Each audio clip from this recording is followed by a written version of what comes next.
esteja no seu coração, amém? Glória a Deus. Você veio nessa noite para beber da água viva do Senhor? Isso é tão fundamental.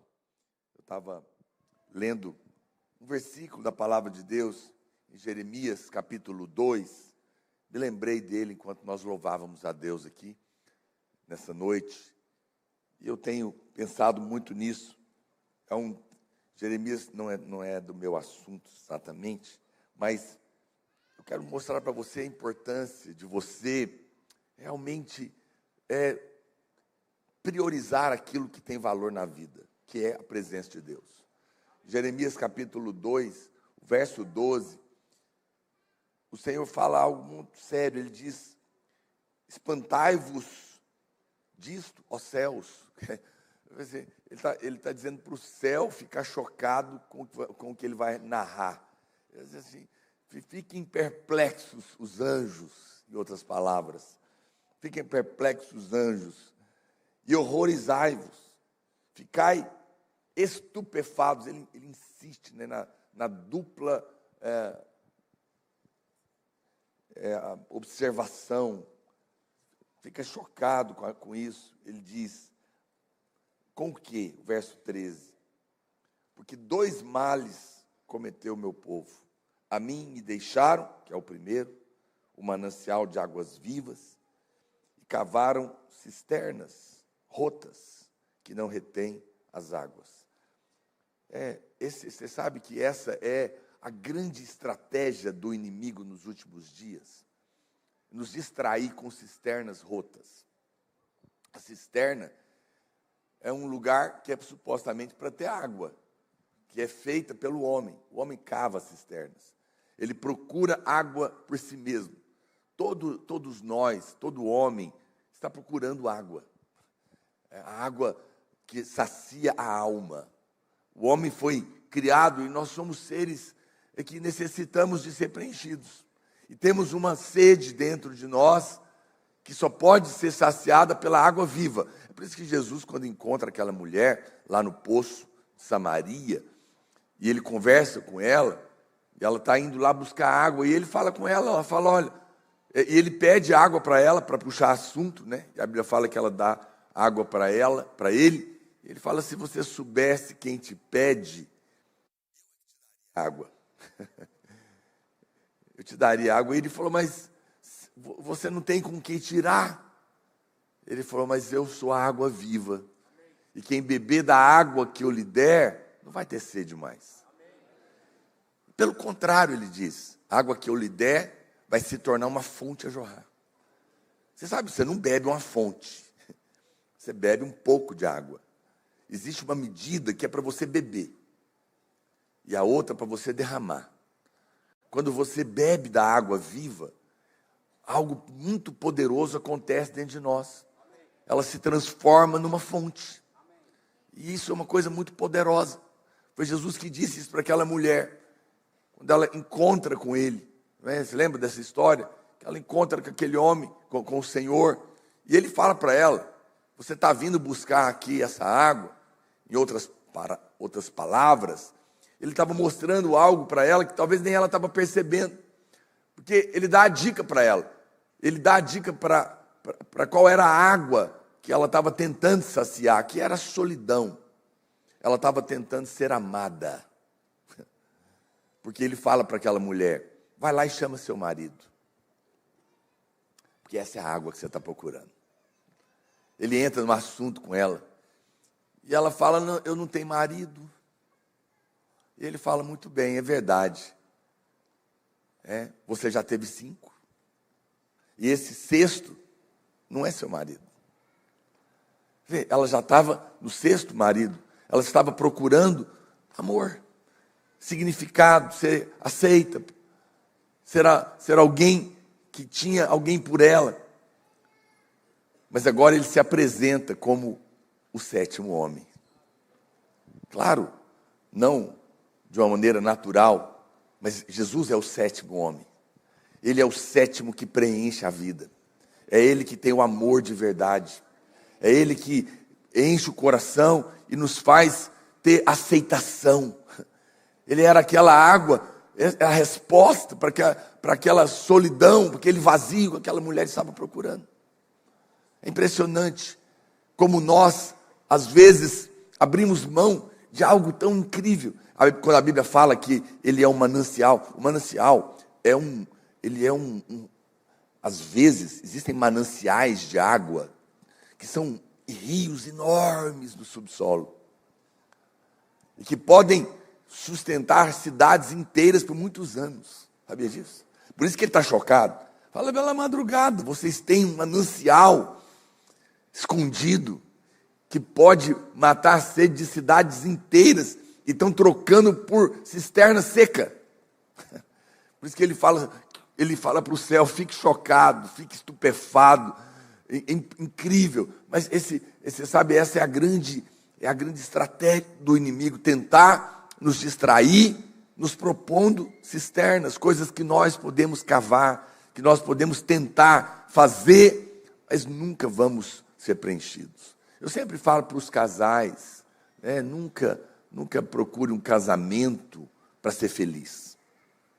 Eu sei que parece chocante isso, mas aproveitando a deixa da mulher samaritana, porque uma mulher que acha que um homem pode fazê-la feliz vai ser frustrada. É pesado e é frustrante. Assim também um marido nunca deveria esperar que a mulher dele realmente vá fazer ele feliz. Não vai. Eu acho que um bom marido, uma boa esposa, vai se esforçar para abençoar sua mulher, vai se esforçar para abençoar o seu marido, e está certo. Mas o verdadeiro amor que preenche, só ele pode fazer. Por isso não se iluda, porque senão você vai ser uma mulher frustrada, um homem frustrado. Mas quando você encontra o Senhor, encontra nele essa satisfação, a sua alma se preenche de verdade. Às vezes, a ansiedade da vida é justamente essa correria, de nós acharmos que quando eu formar na faculdade eu vou ser feliz, quando eu conquistar a minha empresa eu vou ser feliz, quando eu me casar eu vou ser feliz, quando eu comprar o carro do meu sonho eu vou ser feliz, e você está sempre em busca de algo que algum dia, algum lugar vai fazer sentido. E você vai descobrir que a verdadeira felicidade na vida é uma pessoa. E Jesus veio, eu gosto muito desse texto do primeiro milagre, que ele faz numa festa de casamento. E isso é poderoso, porque os milagres de Jesus são didáticos, eles estão sempre trazendo uma revelação. Eles não estão ali só para... A Bíblia não é um livro de história, ela é um livro de vida. E esse milagre, que é o primeiro, porque o casamento é a maior festa da vida. É um momento fundamental, definitivo, porque uma aliança será feita entre duas pessoas que vão constituir uma nova família. E a festa de casamento é uma festa importantíssima. E a Bíblia fala que é quando aquele vinho acabou, não é? Na festa, e Jesus transforma a água em vinho, é que ele está mostrando que a verdadeira vida, porque o vinho é a vida da uva, ela só pode vir dele. E é interessante que ele mesmo fala, eu vim para que tenham vida, que é a salvação. Mas ele continua, ele diz, mas eu vim para que tenham vida em abundância. Veja, vida é a água, mas vida abundante é a fonte que jorra. Percebe? Eu sempre falo, eu sou pastor, eu compreendo os pastores, às vezes a gente vai em conferências e coisas, estamos ouvindo uma boa pregação, e nós corremos esse risco. Qual o risco? De não beber dela, só anotar ela. E a gente fala, é muito boa, eu vou anotar ela para eu pregar. Tem alguma coisa de errada? Não. Mas primeiro você bebe, depois você derrama. Porque a água que você beber vai virar fonte. Mas se você não beber, vai ser só uma coisa interessante. Eu me preocupo, num bom sentido da palavra, quando hoje eu observo, né, na internet, hoje você vê todo tipo de pregação e culto que acontece no Brasil todo. A internet nos deu a oportunidade de frequentar vários ambientes. Mas o que às vezes me entristece o coração é porque em muitos lugares estão se esforçando para entreter as pessoas. Isso é interessante. Olha, eu tenho um encargo só no meu coração, de que você venha aqui e encontre água verdadeira, vida, porque é isso que você precisa. Nós achamos que precisamos de outras coisas, mas a resposta final para tudo na nossa vida é Cristo, é uma pessoa. Nunca se esqueça disso. A vida cristã não é definitivamente uma relação de bons comportamentos, não é um curso. A vida cristã não são boas obras, tudo isso fazem parte da nossa vida. Mas a vida cristã é uma relação com a pessoa de Cristo. A Bíblia fala que nele estão contidos todos os tesouros da sabedoria e do conhecimento. Nele está a plenitude da saúde, da vida, da alegria. Eu sei que talvez na cabeça de muitos me ouvindo, você fala, pastor, mas parece que isso não é muito prático. Mas é mais prático do que você imagina. Na hora que você ajoelha no seu quarto, liga uma música, derrama sua alma e fala com ele, e deixa ele tocar em você, e de repente aquela angústia vai embora, aquela sensação de vazio some, e você recebe uma paz indizível no seu coração, na sua mente, e você sai dali e fala, puxa vida, eu estou satisfeito, saciado, bebi da água viva. Isso é poderoso, irmãos. E isso é uma decisão que nós tomamos a cada dia. É muito importante que você... eu estou te dando o valor pela qual você deve estar sempre no culto. Porque é um momento que nós nos reunimos para beber do Senhor. É o momento em que Ele coloca a mesa para nós. A palavra de Deus é colocada para nos alimentar, mas a presença dEle é para nos saciar. Nós nos reunimos para bebermos do Senhor, recebemos dessa água viva, mas também para sermos saciados com a sua palavra viva e poderosa. Isso é tão maravilhoso, né? Dias preciosos assim. E eu quero continuar compartilhando a palavra que eu comecei muito tempo atrás e nunca terminei, mas hoje eu quero compartilhar ela com você, porque ela é uma verdade sobre isso que eu estou falando para você.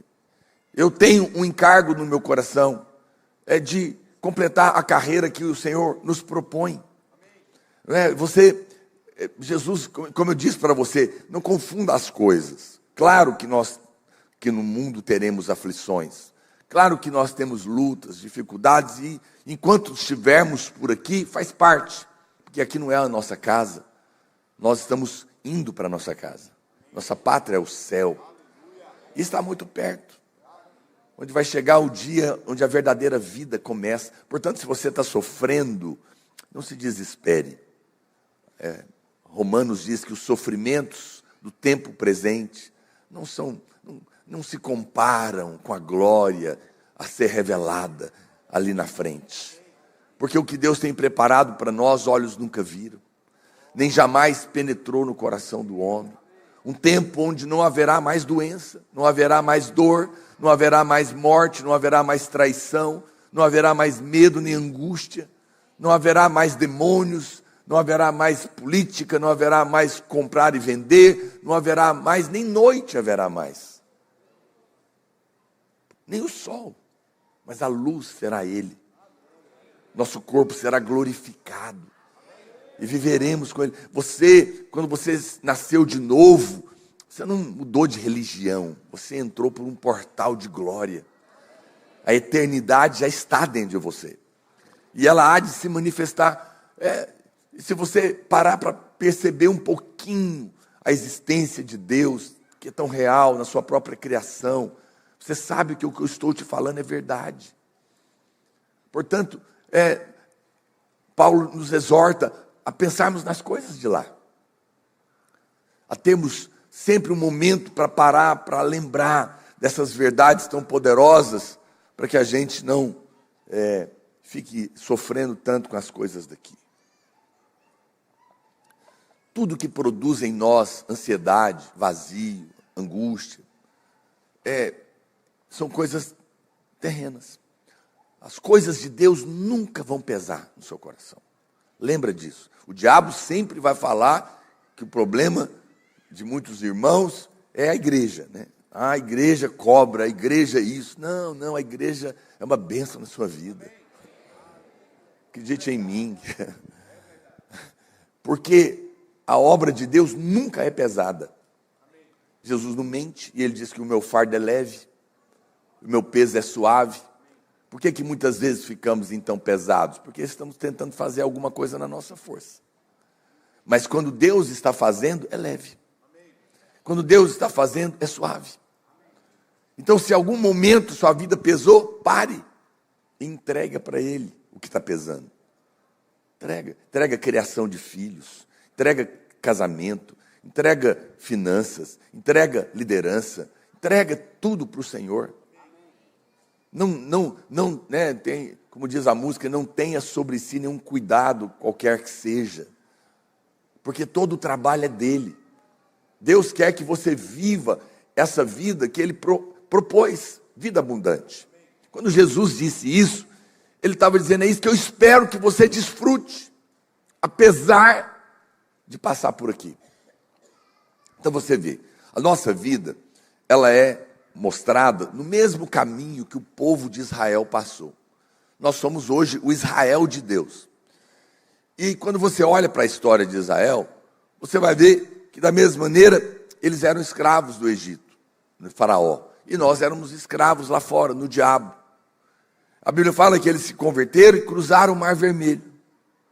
A Bíblia fala que o cruzar do Mar Vermelho aponta para o batismo nas águas, no momento que você nasce de novo.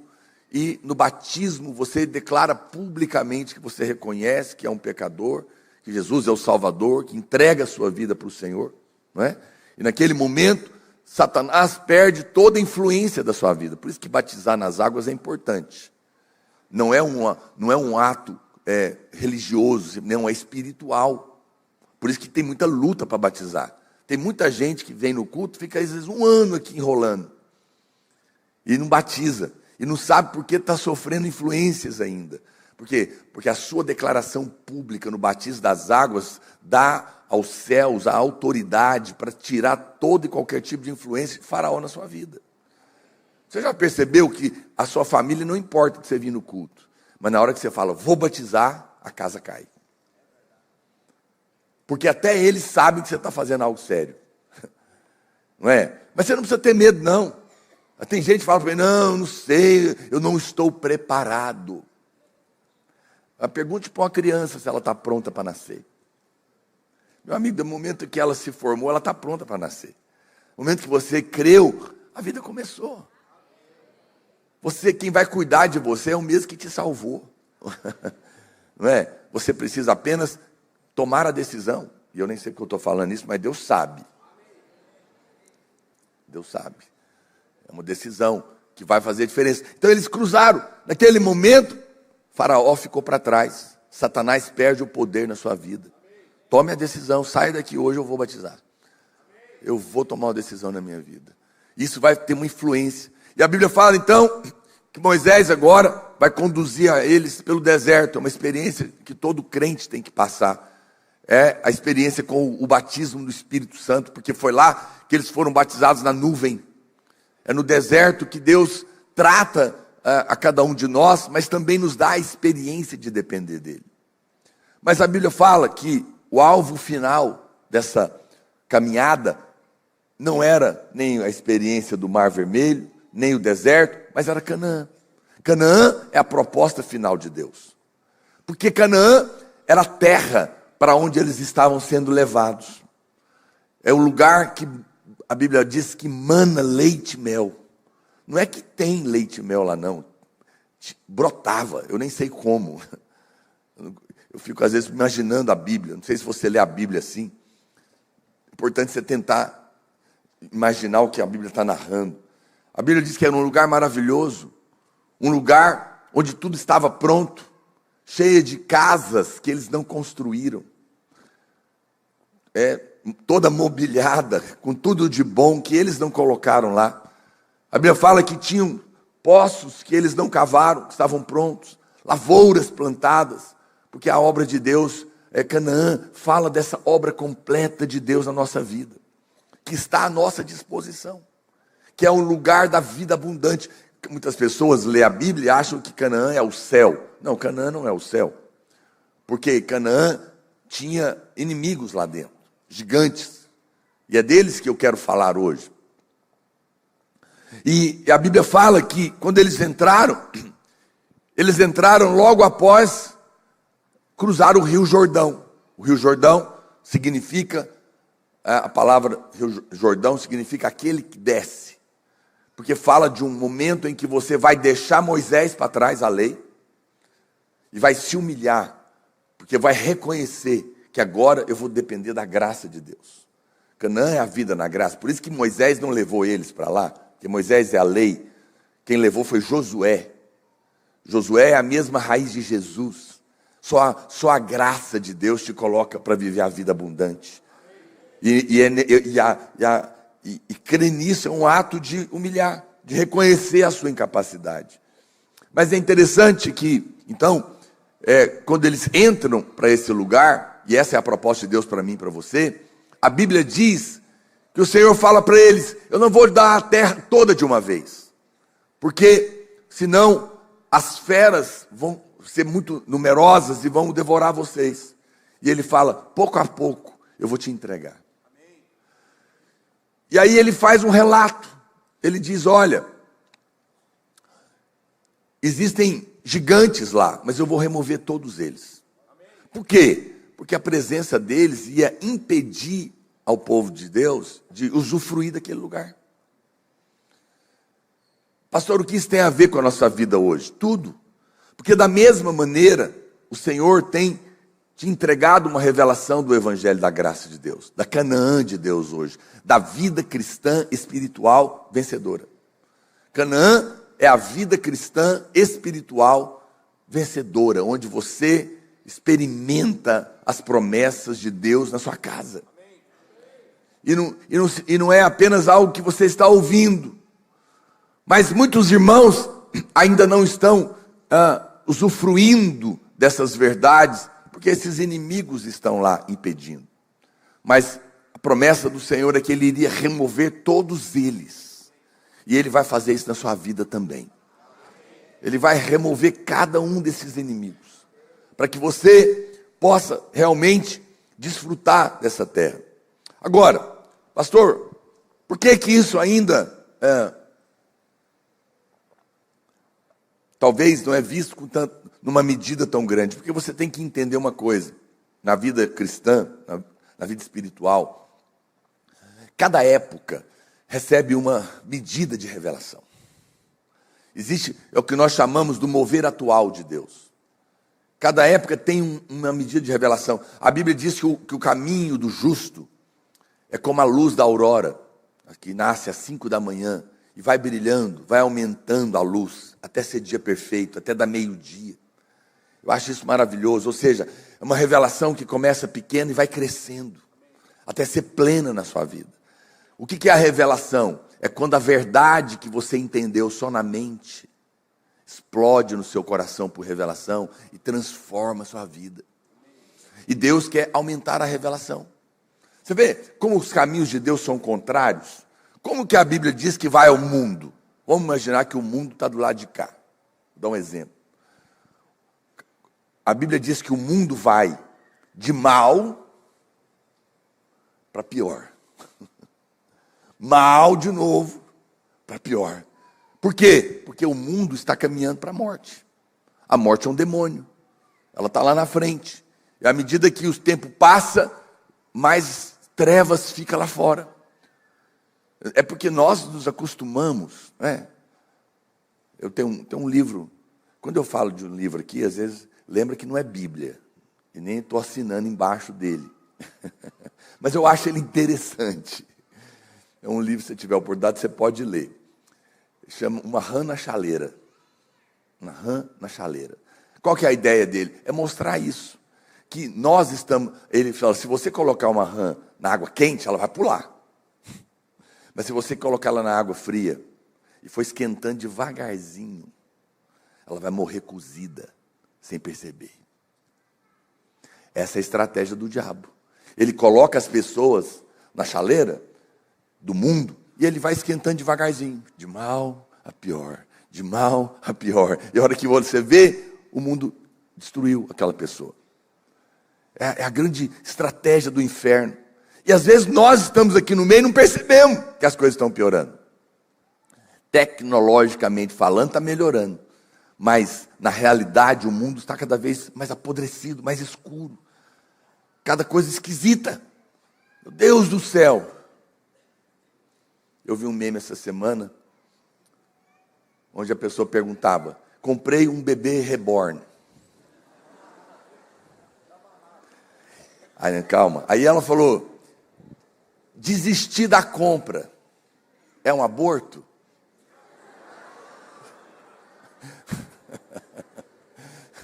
Meu Deus do céu, que coisa ridícula. Mas tem gente levando coisas assim a sério. Ou não parar, eu não sei, assim, honestamente, a sensação que eu tenho é que está acontecendo um surto de loucura no mundo. Porque as pessoas estão virando bicho, elas se identificam como cachorro, agora os filhos são bonecas. Ou seja, o mundo parece fruta de plástico. Tudo lá fora é falso.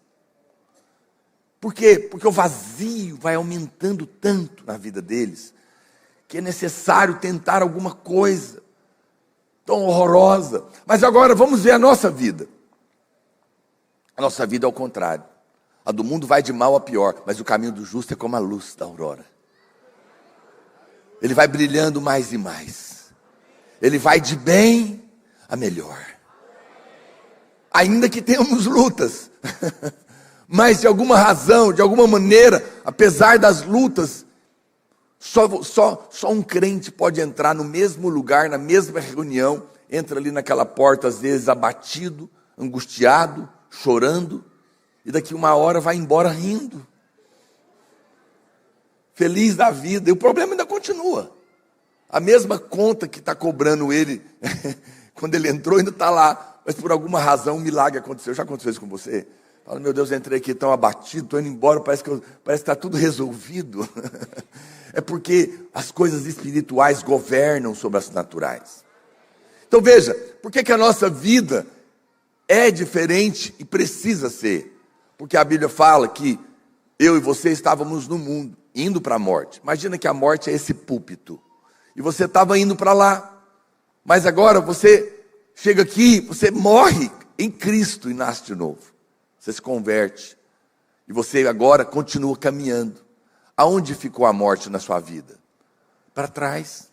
A Bíblia fala que os que estão no Senhor deixaram a morte para trás. A morte ficou para trás. Ou seja, você não vai encontrá-la mais.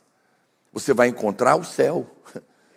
E na sua vida, cada dia mais, se você continuar nesse caminho de buscar o Senhor, essa revelação, essa luz, ela vai aumentar no seu coração. Portanto, nunca permita, eu lamento por irmãos queridos que trocaram os mananciais e insistiram num caminho de sequidão, porque a sua salvação está garantida. A Bíblia diz que uma vez salvo, nós cremos realmente, temos fundamentos na palavra para te garantir que uma vez salvo, salvo eternamente.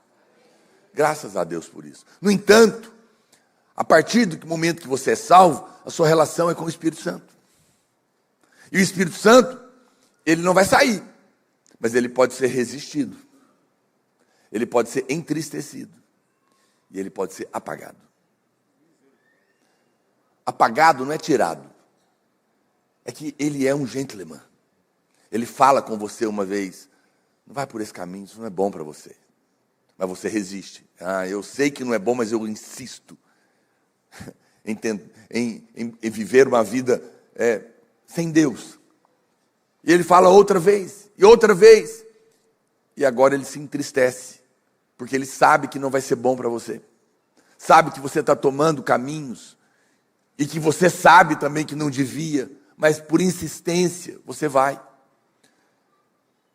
E ele está triste, não porque está sendo ignorado, está triste porque te ama. E sabe que você vai sofrer. E ele não queria, no entanto, você é livre. O ímpio não é livre. O ímpio está morto para Deus. Você não, você tem livre-arbítrio. Você pode escolher. E a Bíblia diz, então, que chega um momento que ele se cala. Porque você resistiu tanto e não quer mais ouvir. Ele pode voltar a falar? Pode, é só você dar um passo para trás, em direção a ele. Estava conversando com a minha mulher outro dia, sobre uma pessoa querida, que parece que está vivendo no pecado. E ela falou, amor, será que a pessoa não é crente? Eu falei, talvez seja.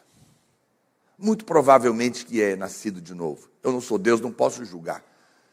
Falei, porque quem está vivendo na prática do pecado, diz a Bíblia, não nasceu de novo.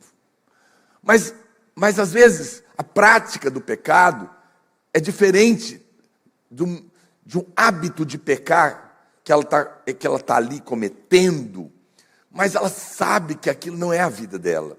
Ela está insistindo no pecado. Mas ela se sente mal. Ela sabe que não devia. Compreende a diferença? O ímpio não. O ímpio ele peca e ele está na lama e ele é porco, ele rola, então o porco está em paz na lama. Está em casa. A ovelha não. A ovelha cai na lama, mas não é lugar dela. Porque o espírito está dentro dela. Mas chega um momento que ela é como que estivesse agora com a lepra, não é? Está insensível. Ela está pecando, sabe que não devia, mas já não se importa mais. É uma vida miserável. Porque quando o espírito se cala, você é vivo ou morto. Você está salvo, mas você está abrindo mão da vida verdadeira. Quem está comigo aqui? Eu sei que, ao falar isso, eu posso estar exortando você em amor. Deus sabe porque eu estou dizendo isso. Porque Ele está te chamando de volta. Para que você fale com Ele, porque tudo você pode falar com Ele. Você pode até dizer, Deus, eu nem consigo sair dessa situação. Eu estou nela, eu entrei, não consigo sair mais, me tira daí. Porque o Senhor tem para mim uma vida plena. Uma vida em paz, uma vida poderosa. Irmãos, não há nada mais poderoso do que sentir o Espírito Santo. A glória de Deus, a presença manifesta, queimando o coração, tocando em você. Isso é maravilhoso, isso é poderoso. É por isso que Davi, quando ele peca, ele toma a mulher, toma Batseba, mata o marido dela, uma coisa horrorosa. A oração dele depois do seu pecado é, Senhor, não tira de mim a sua presença. Pregamos isso domingo passado. Ele amava tanto a presença de Deus que mesmo em face da sua queda, porque naquela altura o Espírito Santo não tinha vindo, não morava dentro, vinha sobre. Ele fala, não vai embora. Ele não pede para não tirar o reino. Ele não pede para não deixar os inimigos vencer a eles. Ele pede a presença, porque era isso que importava para ele. Eu fico vendo alguns irmãos, por qualquer motivo, ele larga o culto para lá, é segundo plano. Se der, eu vou. Por quê? Porque ele não viu ainda a riqueza que ele está abrindo mão.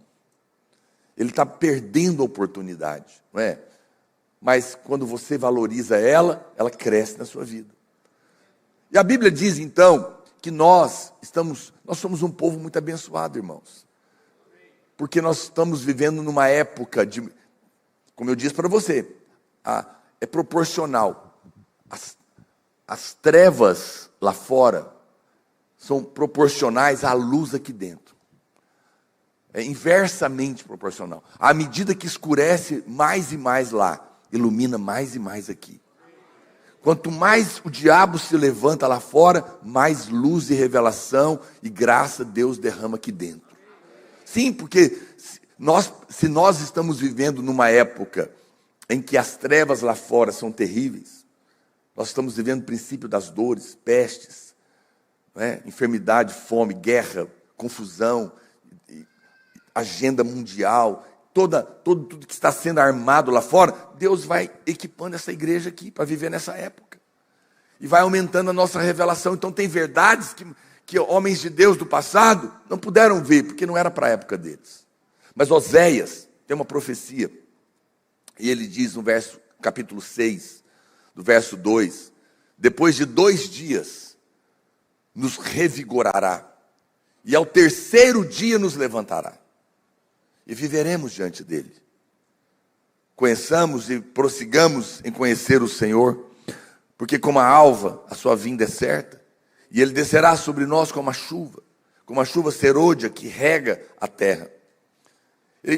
Oséias está profetizando o nosso tempo. Ele está dizendo que depois de 2 dias, ou seja, no terceiro dia, Deus ia levantar o seu povo. E Pedro, em 2 Pedro capítulo 3, verso 8, ele nos abre os olhos, ele nos diz: amados, não esqueçais isto. Para o Senhor, um dia é como 1000 anos, e 1000 anos como um dia. Veja, nós estamos no terceiro milênio. 2000 anos se passaram. 2 dias se passaram, desde que Cristo veio. E nós já começamos o terceiro dia. O terceiro dia é o dia dessa profecia. É o tempo em que Deus vai levantar o seu povo. É o tempo em que Deus vai nos dar uma nova medida de luz. E Ele quer fazer isso na sua vida. E essa história tem a ver com a mesma história que eu falei para você da nação de Israel. Por quê? Porque quando eles estavam acampados na beira do Rio Jordão, para entrar na promessa, a Bíblia fala que no terceiro dia eles entraram. E eu creio realmente que todos os sinais, né, da volta do Senhor, que é no terceiro dia, estão diante de nós. Mas é preciso acreditar que as verdades e as promessas, as profecias para essa época, são para serem vividas por nós. E esse momento eu creio que Deus está te chamando para usufruir das verdades da terra prometida. Deus não quer que você viva mais debaixo de medo, depressão, angústia, escassez. Essas coisas nos atacam, mas não devem mais permanecer na nossa vida. Porque em Canaã, a promessa de Deus é de uma vida que vale a pena. No entanto, esses inimigos estavam lá. E a Bíblia diz aqui, no texto de Josué, capítulo 3, verso 10, ele relata todos esses inimigos que ele promete tirar. Ele disse mais Josué: nisto conhecereis que o Deus vivo está no meio de vós, e que de todo lançará de diante de vós os cananeus, os heteus, os heveus, os ferezeus, os girgazeus, os amorreus e os jebuseus. Eram 7. A Bíblia não colocaria isso aqui só para contar uma história interessante de nomes esquisitos. Todo o Velho Testamento é uma sombra da realidade para nós hoje. E esse é o encanto da Bíblia. Deus, a sua glória é esconder, não é? E a do homem é descobrir. Porque Deus te chama para ler a palavra e ficar intrigado, e orar, e pesquisar, e enxergar a revelação escondida. Para aqueles que valorizam. Deus não dá nada para quem não valoriza. A melhor coisa do mundo é dar presente para quem está louco pelo presente. Não é? Muito ruim oferecer uma comida. Eu sempre falo, eu não vou oferecer comida boa para quem não tem paladar para comer ela. Vai dar Lindt para criança? Você nem sabe o que eu estou falando, né? Pesquisa no Google. É o melhor, dizem, né? Dizem que é o melhor chocolate do mundo. Realmente ele é muito bom. Propaganda, devia me dar uma caixa. Que agora alguém vai ficar curioso para experimentar. Mas aí você vai dar para uma criança que nem sabe discernir um sonho de valso do ouro branco ainda. Do bis. Olha aí, o pastor ganhou uma, rapaz. Que é isso? Então veja, Deus quer nos dar revelação para aqueles que têm fome. Eu já fui pregar em igrejas que as pessoas não dão valor na Bíblia, na palavra. Na hora da palavra elas querem ficar conversando. Eu não volto, porque não adianta eu ir, concorda? Eu amo a palavra. E esses nomes aqui estão escondendo 7 espíritos malignos, ou atuações do diabo, para tentar impedir você de usufruir a promessa de uma vida cristã, espiritual, vencedora. E o Senhor está dizendo, Ele tem uma promessa para esse povo. Eu vou tirar esses inimigos da sua vida. Eu comentei sobre 2 quando eu falei essa primeira palavra. Quantos estavam aqui quando eu comecei ela? Muitos não estavam, né? Ou não se lembram. Mas eu não vou pregar tudo de novo. O primeiro inimigo que o Senhor diz que vai tirar são os cananeus. A palavra cananeu, então eu vou usar da tradução da Bíblia, do hebraico, para o português, para te contar a revelação que está escondida aqui. Cananeu significa negociantes, gente de barganha, que está fazendo negócio, barganhando. O Senhor está dizendo, eu vou tirar o espírito da barganha do vosso meio, para que você possa desfrutar da graça. O que é o espírito da barganha? É a justiça própria. É tentar merecer alguma coisa. É se comportar bem para ter fé, para receber a bênção. Isso é barganhar. Isso é religião. A religião é que diz, comporte bem, você vai ser abençoado. Comporte mal, você vai ser amaldiçoado. É por isso que quando você, e me entenda com ouvidos espirituais, por isso que quando você ora, jejua, prepara, não briga com sua mulher, você fala, hoje Deus vai me usar, porque hoje eu mereço. Você não fala isso, mas é o que está lá dentro. Não pensa isso, não pensa, eu vou te mostrar como você pensa. O dia que você não preparou, pergunta para o líder de célula, ele vai te contar se não é verdade.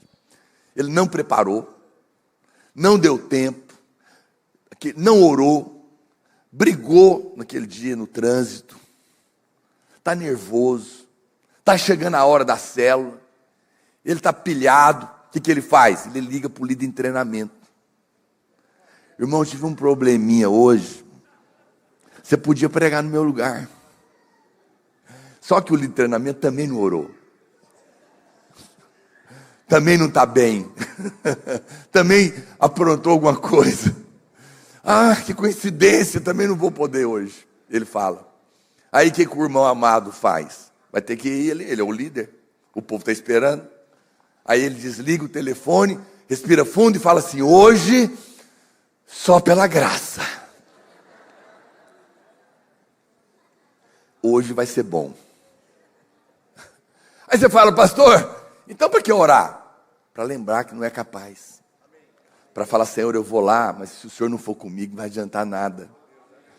Se a sua graça não se manifestar naquela célula, vai ser cansativo para mim, mas eu amo ter a oportunidade de participar de uma obra que é exclusiva sua.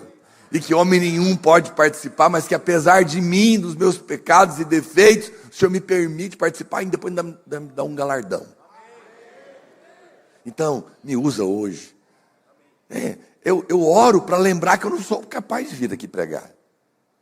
Eu oro para depender dele. Entende? Então veja, eu estou te mostrando o tanto que a justiça própria é um problema. Existe ainda, porque por muitos anos você foi um negociante com Deus. Muitos vieram de lugares que ensinaram isso à sua vida. O tempo todo você tem que merecer, até para tomar a ceia. Dependendo da situação, tem muitos irmãos e muitas igrejas, no dia da ceia ele não vai. Porque ele não está bem com Deus. Por que você acha que ele não está bem? Porque todo mundo erra. E o diabo te acusa. E aí você não aparece por lá, porque você lê o versículo errado. Você acha que se tomar ceia no pecado vai morrer? Mas esse não é meu assunto. Pois é o que mais aprontou, o que mais está precisando tomar ceia, né? Ele já está arrependido. Mas a doutrina é tão horrorosa que impede a pessoa de usufruir. Então veja, mas tudo por quê? Porque tem uma mente, uma crença errada. Uma crença de merecimento. Aí você não tem fé para orar. Porque você nunca sabe, você não duvida que Deus pode fazer. Você não duvida que Deus tem poder para fazer. Mas você duvida se Ele quer. E por que você duvida se Ele quer fazer na sua vida? Porque você não sabe se merece.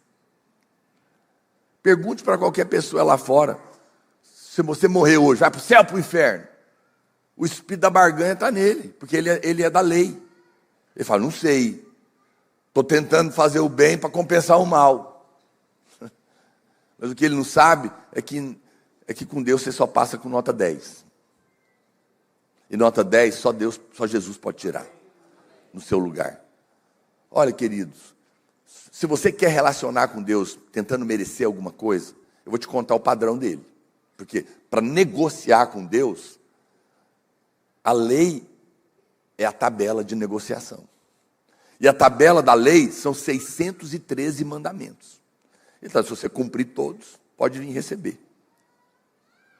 Mas se falhar um, é igual colar de pérola. Rebentou um, rebenta... Você já viu? Cai as bolinhas, tudo. Paulo que diz isso. Então, só tem duas maneiras de você ir orar. Chegar na presença de Deus para receber. Ou você vai sem pecado, ou você leva o sangue do Cordeiro com você. E apresenta Cristo como a sua justiça. Como aquele que cumpriu a lei. Como aquele que está aprovado. E te colocou nele. Não, pastor, eu não tenho justiça própria, não. Então eu imagino que você nunca fica magoado, ressentido, injustiçado. Porque tudo isso é justiça própria. Por que você ficou magoado? Porque não lembraram do seu aniversário. Da célula ninguém mandou a mensagem. Depois lá no culto é graça e paz. Mas por que você está chateado? Porque você é importante. Você ainda merece que todo mundo te bajule.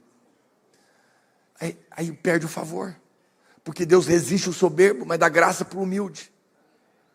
O humilde, ele entra pela porta, e como ele não pensa que ele é alguma coisa, ninguém fala nada com ele, ninguém lembra dele, e ele vai embora em paz. Mas se alguém famoso entrar ali, eu já encontrei pessoas assim, que eu não conhecia, que é famoso lá fora. E eu pergunto, e a pessoa perguntou, você sabe quem é ele? Você sabe que eu devia saber. Parece que eu deveria saber. Aí a pessoa, você não me conhece? É surpreso, né? Por quê? Porque a arrogância é tão grande que todo mundo tem que conhecer. Eu sempre digo isso, acredite em mim. A pior praga na sua vida é o ego. O ego te mata. O ego tem um tripé, que ele está apoiado em cima dele. Que a primeira coisa é a justiça própria. Que tudo depende de mim, da minha performance, do meu comportamento aprovado. Aí, porque você se acha bom, você pula para o segundo tripé, que é o orgulho. Eu tenho porque eu conquistei, eu mereci. E depois disso vai vir a rebelião. Porque se eu sou tão maravilhoso, por que ele é meu líder? Eu que deveria estar lá. E vai tentar se rebelar. Só que o rebelde vai cair. Porque aquele que se levanta cai. Mas aquele que se humilha é levantado. Portanto, todas as vezes que você percebeu o cheiro da justiça própria, não está correto isso. Não é? Eu fico impressionado, a pessoa fala, eu estou aqui para servir. Eu estou aqui para servir. Quando eu vim pregar essa palavra aqui, aí não deu tempo. Aí eu preparei para pregar de novo. Aí eu cheguei aqui, e o pastor Luiz, eu estava escalado para pregar. Significa que eu preparei, que eu orei, que eu organizei, que eu fiz tudo isso. Só que o pastor Luiz chegou de viagem, falou para mim, não, eu só vou falar umas coisinhas. Depois você prega. E aí o Espírito Santo moveu, e foi uma bênção, e eu não preguei. Se eu estou tomado de justiça própria, o que eu vou falar? Eu preguei, eu preparei. É um absurdo, que falta de respeito, combinou comigo, me colocou na programação, saiu na revista. Vou embora, meu tempo aqui acabou. Essa frase é a frase da justiça própria. Eu morro de rir desses irmãos, meu tempo acabou. E é incrível, só acaba quando alguém desagrada ele. Já pensou? Nunca acaba o tempo do irmão na igreja quando está tudo bem. Está emburrado com alguma coisa. Oh, meu amado, a maior libertação na sua vida não é da pomba gira, não. É de si mesmo. Seja livre de você. Que Cristo seja tudo na sua vida. Não é assim que nós cantamos aí agora há pouco, que Ele cresça? Não devia ser que eu diminua, que eu desapareça. Porque quando você olha para você, você vê, ou você vê alguma coisa que você julga bom e fica orgulhoso, ou você vê as coisas ruins e se deprime. Então, sai de cena. Não importa o que eu sou, importa o que Ele é. Não importa o que eu faço, e sim o que Ele fez. Então, eu estou te contando como que eu lido com isso dentro de mim. As pessoas, elas falam, puxa, eu acho tão lindo a sua relação com o pastor Aloísio. Porque o senhor nunca foi embora de Goiânia, podia ser pastor de qualquer capital, podia mesmo. Eu estava aqui primeiro, ele nunca me negou. Estou aqui porque Deus me colocou do lado do pastor Aloísio, para que ele pudesse viajar e pregar no mundo todo, como é a função dele. E apoiar o trabalho. Aí você fala, pois é, mas deve ser um mar de rosas. Pergunta para ele. Eu tenho certeza que ele teve que orar muitas vezes para me suportar. minhas falhas, debilidades, frustrações, canseira de alma para ele. E ele teve que me perdoar. E orar por mim. E eu também por ele. Igualzinho no casamento. Está entendendo? As relações só perduram quando duas pessoas adultas reconhecem que estão uma ao lado da outra, cheias de defeito, mas colocadas por Deus, e não se julgam alguém, e servem. Agora, se eu estou aqui para servir, que importa se ele resolveu pregar no meu lugar? Está tudo certo. Eu sou só um servo. Não preciso me ofender. Quando o pastor Aloísio, a gente era da outra igreja, eu não era pastor, ele não era o pastor principal, e um dia o pastor principal combinou com ele, falou, tal domingo você vai pregar. E ótimo, ele era dirigente de louvor, hoje chama ministro, naquela época era dirigente. E aí, ele ministrava louvor, e o pastor tinha combinado que num domingo tal, ele ia pregar também.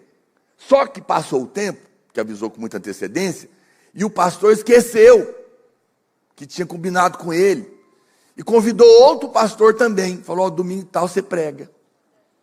E ele nunca tinha pregado, esse outro pastor. O que ele fez? Convidou todo mundo. Convidou os médicos, convidou os políticos, convidou gente importante. Vou pregar domingo. E chamou todo mundo para ouvir ele, porque ele é importante. E está combinado os dois. E o pastor esqueceu. E ele não estava lá. Mas quem estava cantando? O pastor Aloísio. A unção está lá. E ele falou o quê? Eu vou pregar, está combinado.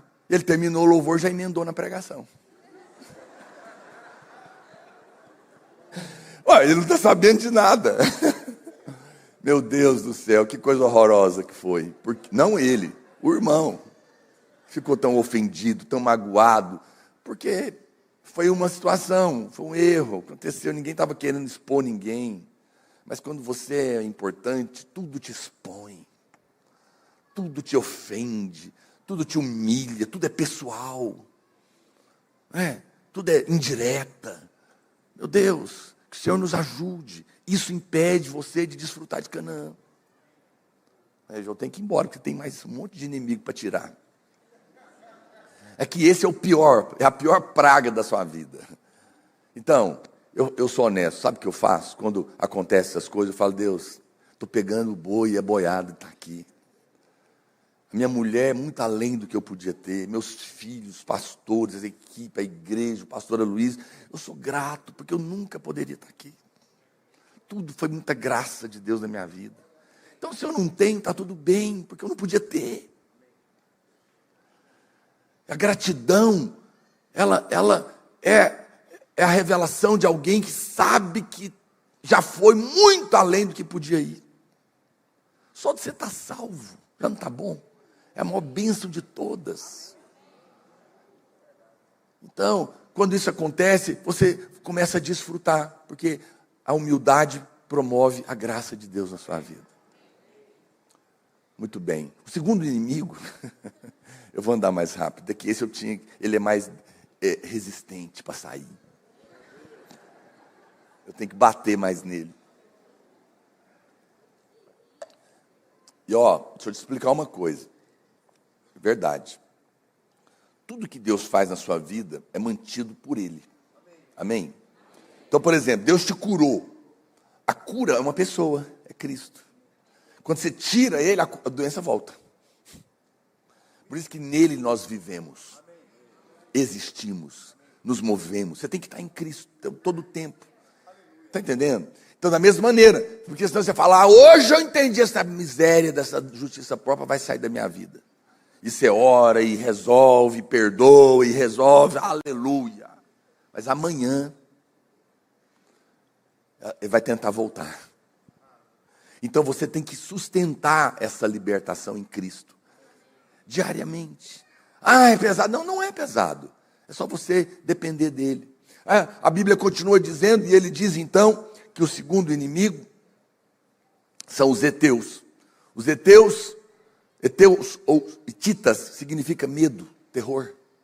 Essa é a segunda coisa que te impede de desfrutar de uma vida plena e abundante, medo. Medo de não conseguir casar. Medo de casar e não dar certo. Medo do casamento acabar. Medo de ter filho e não conseguir criar. Medo de comprar uma casa e não conseguir pagar. Medo de abrir uma empresa e falir. Medo da pandemia. Medo do governo. Medo da inflação. Medos de liderar e fracassar. Todo tipo de medo que te ataca e te paralisa. O Senhor está te dizendo, eu vou tirar isso da sua vida. Como que Ele tira? Pelo amor. João diz que o verdadeiro amor tira esse inimigo. Porque esse Deus, que é o Deus Todo-Poderoso, me ama. Por que eu estou com medo? Ele está do meu lado. Tem pessoas que falam, pastor, eu estou pensando em fazer isso, e se eu fizer e der errado? Aí ele não faz, porque está com medo. Mas eu digo para você, se der errado, da onde veio esse tem mais. Você sabe por que Deus fez o dia e a noite? Por muitas razões, mas uma delas eu penso, que é para nos lembrar, todo dia de manhã, que a gente sempre pode começar de novo, quando nós estamos com Ele. Suas falhas e os seus erros não é o final. Você é amada, você é amado. A Bíblia fala que o Senhor provou o seu amor, provou, morrendo por você, quando você ainda era contra Ele. Você era inimigo dEle, você estava lá no pecado, Ele te amou. Aí Ele faz um argumento muito poderoso, Ele fala, se quando você estava longe, você era inimigo, você era ímpio, você era contra mim, eu te amei ao ponto de dar minha vida por você. O que você acha agora que você é meu filho? Se quando você não era nada, eu te amei, imagina agora. Eu pequei, Deus não me ama. Pela madrugada, você estava atolado em pecado, Ele te amou. Percebe o argumento? Não estou mandando você pecar, não. Só estou te dizendo que o seu pecado não é páreo para o amor de Deus. Ele ama você, você não está sozinho. Não coloque os seus problemas como sendo Deus o culpado. Deus não é o autor dos seus problemas. Ele é o autor da sua fé. Ele é o autor da sua vitória. Ele está do seu lado, não está contra você. É que te ensinaram que toda vez que você erra, Deus fica contra. Por isso essa expressão, estou mal com Deus. Mas Deus não está mal com você. Talvez você fez que não devia, qual que é a sensação? Deus está decepcionado comigo. É mesmo. Por acaso você nunca leu que a palavra nem chegou na sua boca, Ele já sabe o que você vai falar? Ele já te conhece muito antes. Ele te conhece muito mais do que você mesmo. Ele conhece as coisas mais profundas do seu ser. Ele sabe todos os pecados, inclusive os do pensamento. Ele sabe todas as motivações erradas. Ele conhece você profundamente. E depois de conhecer profundamente, decidiu te amar, mesmo assim, plenamente. Então não tenha medo. Porque tudo na sua vida, Ele vai fazer com que coopere para o seu bem. Até seus erros. Até o que você está passando agora, Ele vai, de alguma maneira, transformar. E aquilo vai virar em bem para você. Eu estava com o pastor Semi outro dia, né, numa viagem, nós paramos num lugar. Eu estava vendo uma pessoa, uma situação, não vou entrar aqui em detalhes, e me deu angústia, até chorei ali na mesa, falei para ele, puxa vida, que vida difícil dessa pessoa. Mas na mesma hora eu fiquei pensando e falei para ele, às vezes é uma dificuldade dessa que salva a pessoa. Os caminhos de Deus são tão elevados, a gente não sabe nada. Deus é bom, Ele ama você, não tenha medo, tudo vai cooperar para o seu bem. Muito bem, terceiro inimigo são os heveus, que significa poceiros. Os heveus eram poceiros. Poceiro, você sabe muito bem o que é. Hoje é o pessoal aí, sem terra, SMT, MST, SMT é polícia, mano. Tá lá, faz o pastor errar, não arruma confusão. Poceiro, ele vai lá na fazenda e fala, não, vocês não estão plantando, eu vou tomar a fazenda. É como se tem um quarto lá na sua casa que você não usa e alguém fala, já que você não está usando, agora eu vou dormir aqui. Não vai, a casa é minha. Mas, olha aqui, amados. Hoje o Senhor vai devolver o que o diabo possuiu ilegalmente na sua vida. Pessoas que o diabo roubou a sua saúde, sua alegria, seu dinheiro, seu casamento. Poceiros são demônios que entram com espíritos de engano e roubam a sua fé. Coisas que você cria antes e agora não crê mais, porque alguma coisa maligna te aconteceu. E você parece que perdeu a fé naquela verdade. Quantas coisas o inimigo entrou de alguma maneira, por alguma situação, e como um poceiro ilegal, tomou de você. O Senhor está te dizendo, isso está impedindo você de desfrutar a vida que eu tenho, mas é uma promessa, eu vou tirar os poceiros da sua vida. Esses espíritos vão cair e o Senhor vai te restituir. Porque a terra é sua. A terra de Canaã, esse lugar que vale a pena ser vivido, é seu. E hoje nós vamos orar por isso. Esse é o inimigo que estava lá. O outro inimigo, estou indo aqui para o final, são os fariseus. Ferezeu significa vila sem proteção, vila sem muro. Naquela época, a proteção da cidade dependia do muro. Em grande medida. Por isso que Neemias se dedicou tanto a reconstruir. Em outras palavras, o que o Senhor está te dizendo é que o diabo, muitas vezes, tem impedido você de desfrutar do lugar da promessa por causa de áreas vulneráveis da sua vida. Vulnerabilidade. Você já viu quando dois lutadores estão ali na luta e ele acerta, às vezes, um chute na perna do outro, e o outro dá o sinal de que sentiu. O que ele vai fazer? Ele vai bater lá, porque está machucado. O diabo, ele é um inimigo cruel. E ele percebe áreas vulneráveis da sua vida e ataca você lá. É chamado de telhado de vidro. E todas as vezes que você se vê numa situação que aquela área é frágil na sua vida, porque talvez você teve experiências ruins no passado. Você foi abusado, você foi traído, você foi deixado, você tropeçou naquela área. Agora, todas as vezes que aquele quadro se arma novamente, você já fica angustiado. É uma área de vulnerabilidade. Nesse momento, você perde a fé. Mas o Senhor está te dizendo, eu vou ser a sua cobertura. Você não vai ter telhado de vidro, porque aquele que habita no esconderijo do Altíssimo faz dele a sua casa. E a casa dele, o telhado não é de vidro, o diabo não pode tocar. Olha para cá, meu amado. Não vai acontecer de novo. Não vai acontecer de novo. O Senhor está criando solidez na sua vida.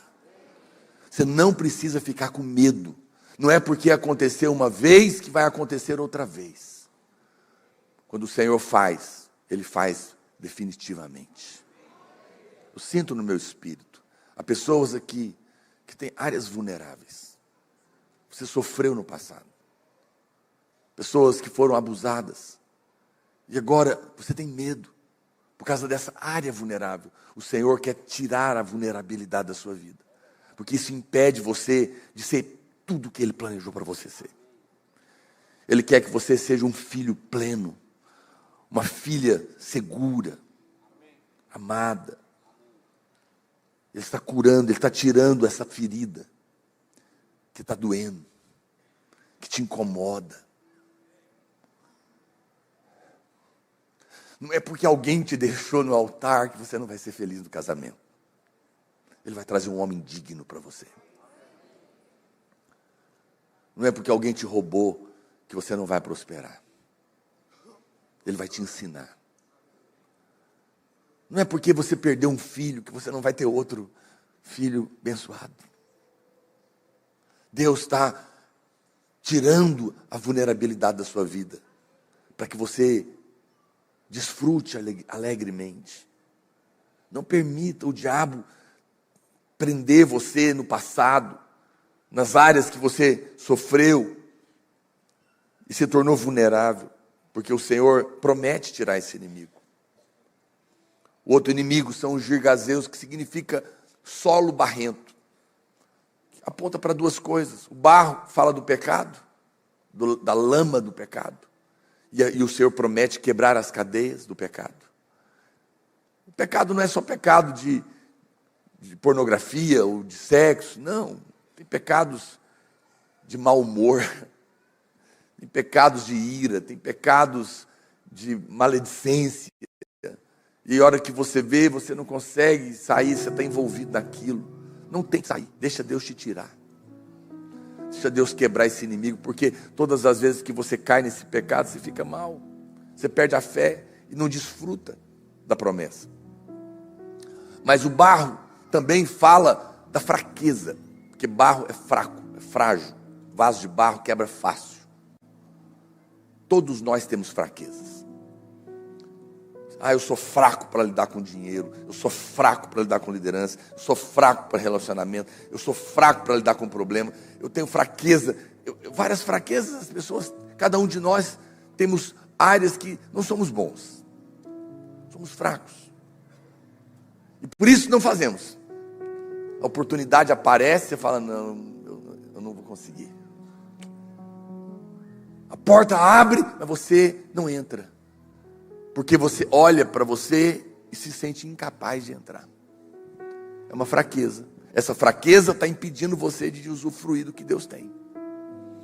É o inimigo. E o Senhor promete, eu vou tirar. A Bíblia diz que a minha graça te basta. Porque o meu poder se aperfeiçoa na sua fraqueza. Toda fraqueza é uma oportunidade para Deus manifestar poder. Aonde você é fraco, Deus vai te levantar. E todos vão olhar e vão dizer, só pode ser Deus. Porque o poder dele terá se manifestado. Esse inimigo não vai mais impedir você de desfrutar do que Deus tem para você. Penúltimo, amorreus, significa falar alto, falar contra, falar com arrogância. Uma das coisas que mais nos impede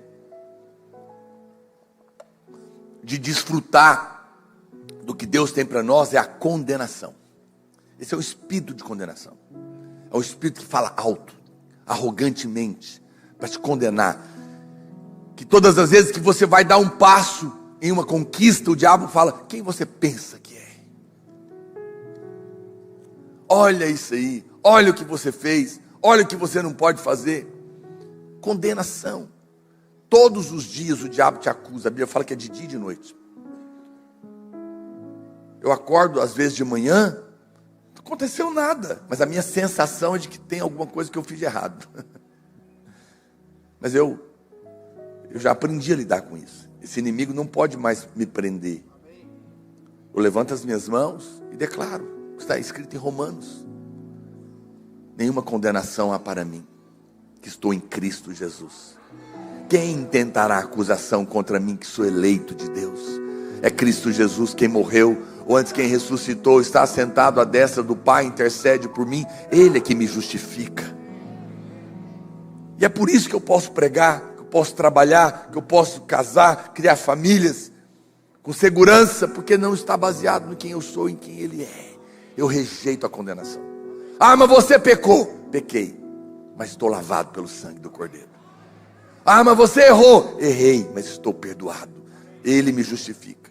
É necessário crer nessa verdade. Você só erra e peca e fica condenado porque um homem fez primeiro, Adão.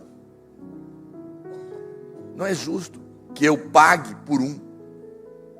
Então, é justo que um pague por todos. O que Adão fez trouxe problema para todos nós. Então, se você crê, o que Cristo fez traz o benefício para todos nós. Vença a acusação, irmão. Todas as vezes que o diabo te apresentar uma lista de erros, apresente o sangue para ele. Apresente o sangue. É por causa do sangue que você pode liderar, que você pode empreender, que você pode casar, que você pode ser usado por Deus, apesar dos seus erros. Mas é necessário que você expulse esse inimigo. Para encerrar, eu queria convidar você para se colocar de pé. O último inimigo são os jebuseus. Jebuseus significa os que pisam, os que oprimem. São espíritos malignos que têm trazido opressão na sua vida. Por todas essa soma de coisas, o diabo se levanta para oprimir, para te esmagar a alma, para trazer depressão e para paralisar você completamente. Mas a promessa do Senhor é que você não vai carregar mais nenhuma maldição da sua família. Não fique pensando que, porque essa é a história da sua família, vai acontecer com você. Não vai. Não vai. É interessante que se você lê esse texto de Josué, a Bíblia diz que quando o rio Jordão abriu, as águas do rio, eles entraram com a arca, que é Cristo, o rio se abriu, e as águas do rio Jordão foram empurradas, não abriu assim um riachozinho, não. A Bíblia fala que eles foi empurrado até a cidade de Adão. Isso é para nos dizer algo. Toda a maldição que veio lá de Adão, do pecado do primeiro homem, a morte, a miséria, a enfermidade, foi afastada. Até a cidade de Sartã, que significa angústia. Essa palavra está lá também. Ele está dizendo: eu estou afastando a maldição do Adão. Eu estou afastando a maldição da angústia da sua vida. Eu estou tirando o inimigo que te oprime, para que você e eu, livremente, hoje, possamos desfrutar da promessa que Jesus fez, vida abundante. Deus quer te dar vida abundante. Talvez não fique acusado porque você não está desfrutando ainda de tudo. Eu não estou. Eu estou contente, mas não satisfeito. Eu quero tudo que Deus tem para mim. Eu quero tudo que Deus tem para minha família, para o meu casamento, para os meus filhos. Eu quero ver tudo que Deus tem para você. Esses inimigos têm se levantado, um ou outro, mas o Senhor está te prometendo remover cada um deles. Você precisa apenas crer. Eu gostaria que você chamasse alguém para orar com você. Eu vou orar também. Eu queria pedir a Deus que te ajude, te dê graça para que você creia que cada um desses inimigos estão caindo agora. Enquanto eu pregava, certamente um ou outro foi mais importante para você, tem atormentado mais a sua vida. Mas enquanto eu oro, eu gostaria que você orasse também, e que o Senhor nessa noite pudesse quebrar toda a cadeia na sua vida. Comece a orar agora. Pai, nós oramos e ordenamos que o espírito do cananeu saia da vida dos meus irmãos. Toda cadeia, ó Deus, de justiça própria, mágoa, ressentimentos, amargura, seja cancelado na vida deles agora no nome de Jesus. Eu repreendo os heteus, o espírito do terror noturno, o espírito do medo, do pânico, que tem prendido a vida dos meus irmãos, eu ordeno que caia por terra. Em o nome de Jesus eu repreendo os heveus, demônios posseiros, que têm roubado aquilo que pertence legalmente aos meus irmãos, possuíram legalmente a saúde, a alegria, a riqueza, o casamento. Eu ordeno que seja devolvido agora mesmo. Em o nome de Jesus eu cancelo a ação dos fariseus e ordeno que todo demônio que tem se aproveitado da vulnerabilidade da vida dos meus irmãos seja cancelado. Eu ordeno agora que os girgazeus que têm atuado na fraqueza, que têm prendido no pecado, seja quebrado, seja cancelado agora mesmo em nome de Jesus. Eu ordeno, ó Deus, que todo espírito que condena, toda voz arrogante, eu faço calar a culpa, a acusação e a condenação. Eu ordeno aos jebuseus que têm oprimido, espírito de opressão, espírito de depressão, caia por terra agora na autoridade, no poder do nome de Jesus. Nós declaramos que toda maldição que vem de Adão foi afastada, a morte, a miséria, a enfermidade. Nós ordenamos que o espírito da angústia seja removido agora mesmo, e que nós possamos pela fé, como povo do terceiro dia, possuir a terra da promessa e desfrutarmos de uma vida que vale a pena ser vivida. Erga suas mãos, querido, para o alto. Não é por força, é pela fé, é pelo Espírito. Com seus olhos fechados, suas mãos erguidas, diga: eu creio que eu faço parte do povo do terceiro dia, que vão herdar a terra da promessa, um lugar que mana leite e mel, a vida cristã vencedora, a vida abundante, prometida por Jesus. Eu creio nessa promessa. Eu creio que eu faço parte deste povo, e que todos esses inimigos que têm me resistido e tentado impedir que eu possua essa terra, que é minha por direito, conquistada em Cristo, caiam por terra, no nome de Jesus. Eu creio que hoje mesmo o Senhor está afastando da minha vida e da minha família a maldição de Adão, a morte, a miséria, a enfermidade, a opressão e a angústia. Nesta noite eu me levanto em fé e possuo em cada área da minha vida a terra da promessa, no nome de Jesus. Aleluia. Alguém diga glória a Deus. Aleluia. Deus abençoe a sua vida, querido. Não vá embora sem dar um abraço, pelo menos 3 irmãos. Fala para ele: você faz parte do povo do terceiro dia, e o Senhor já entregou a terra da promessa nas suas mãos.